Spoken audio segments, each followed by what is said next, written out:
Поради голем дефект на цевководот кој што поминува под улицата Леце Котески во Прилеп, од утринава од 5:30 часот е поплавен дворот и дел од објектите на ТПП Прилеп. Екипите на Прилепски водовод и од Дирекцијата за заштита и спасување скоро цел ден се борат да го лоцираат дефектот, но тоа засега е безуспешно. Поради поправките, исклучен од водоснабдување и целиот овој реон на градот. Би упатил еден апел за разбирање до граѓаните на овде во населбите кои што живеат во непосредна близина на територијалната противпожарна единица да имаат разбирање веднаш штом ќе се заврши со отстранување на дефектот дека ќе добијат нормално водоснабдување. Јас извинувам до сите заради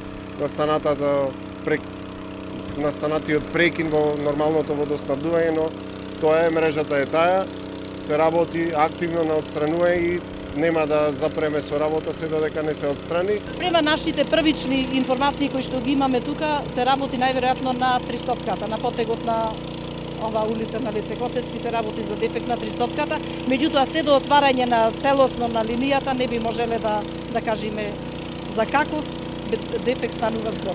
Материјална штета на опремата и возилата на пожарната во Прилеп нема, затоа што водата е стигната само до гаражите од пожарната.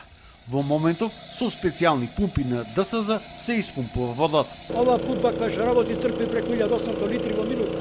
И сега предпоставка дека истекува токму 1500 литри во минута, се намали количината на вода да можеме точно да дојдеме до дефектот, меѓутоа исто така во непосредна близина кај што се црпките врват и кабли од електрични инсталации од страната на Евана и при копањето со градежната машина тие кабли се утврдени и мораме да внимаваме за неедито несакани последици. Екипите од Дирекцијата за заштита и спасување, Прилепски водовод и пожарникарите, доколку е потребно, ќе работат на случајот и преку целата ноќ, се до негово решавање и воспоставување на нормално водоснабдување во Прилеп. За Сител, Дарко Штарговски.